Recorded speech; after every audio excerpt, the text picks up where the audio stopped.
Gun-carrying protesters have been a common sight at some demonstrations calling for coronavirus-related restrictions to be lifted. But an armed militia's involvement in an angry protest in the Michigan State House Thursday marked an escalation that drew condemnation and shone a spotlight on the practice of bringing weapons to protest.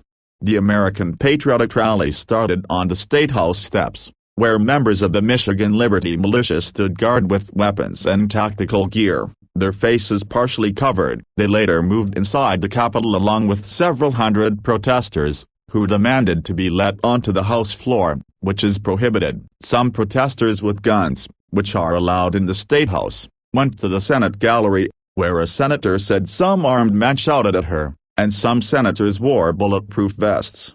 For some observers, the images of armed men in tactical gear at a state capitol were an unsettling symbol of rising tensions in a nation grappling with crisis. Others saw evidence of racial bias in the way the protesters were treated by police. For some politicians, there was fresh evidence of the risk of aligning with a movement with clear ties to far-right groups. Prominent Michigan Republicans on Friday criticized the showing, with the GOP leader of the state Senate referring to some protesters as a bunch of jackasses who used intimidation and the threat of physical harm to stir up fear and feed rancor. President Donald Trump, who has been criticized in the past for condoning extremist views, called the protesters very good people and urged Democratic Gov. Gretchen Whitmer to make a deal. Michigan has been the epicenter of the political showdown over how to contain the spread of the deadly virus without decimating the economy. About a quarter of the state's workforce has filed for unemployment and nearly 4,000 people have died. Rally organizer Ryan Kelly said the event was intended to pressure Republicans to reject Whitmer's plan to continue restrictions on work and travel. He called the protest a huge win, noting the Republican-controlled Senate refused to extend Whitmer's coronavirus emergency declaration, though she said Friday her stay-at-home order remains in effect.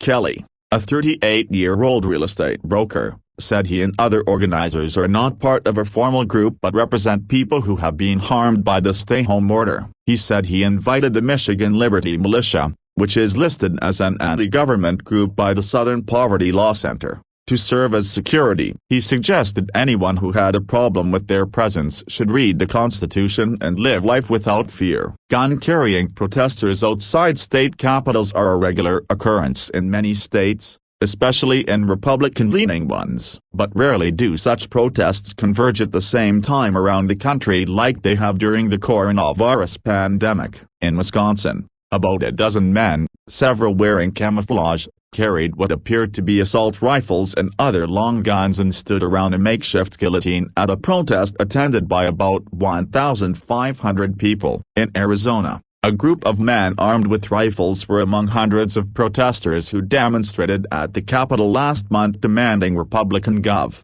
Doug Ducey lift his stay-home order. Many in the crowd also carried holstered pistols. Gun groups have been involved in organizing several of these protests, which drew activists from a range of conservative causes. Gun rights advocates believe the restrictions on some businesses and closure of government offices are a threat to their right to own a gun, said Michael Hammond, Legislative Counsel for Gun Owners of America, a group that bills itself as the No Compromise Gun Lobby.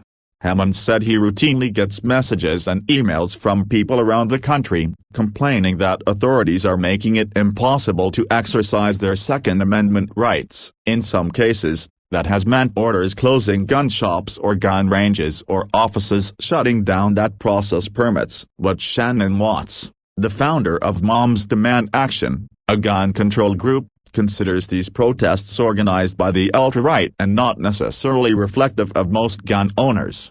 While it's legal to openly carry firearms inside some state capitals, Watts called it dangerous to normalize this. Armed intimidation has no place in our political debate. She said those carrying guns at protests are almost always white men, and are a vocal minority of the country that opposes the stay-at-home orders.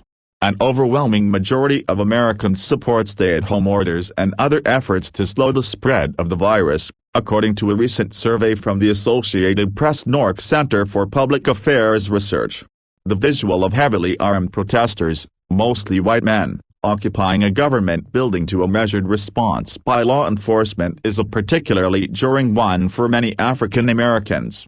It draws a stark contrast to the images that emerged from Ferguson, Missouri, in 2014, when crowds of unarmed, mostly black men, women and children took to the streets in protest after a white police officer shot and killed an unarmed black teenager named Michael Brown. Then, National Guardsmen mounted on military vehicles shot tear gas indiscriminately to disperse the crowds, further flaring tensions between the predominantly black community and law enforcement. Systemically, blackness is treated like a more dangerous weapon than a white man's gun ever will, while whiteness is the greatest shield of safety, said Brittany Packnett, a prominent national activist who protested in Ferguson.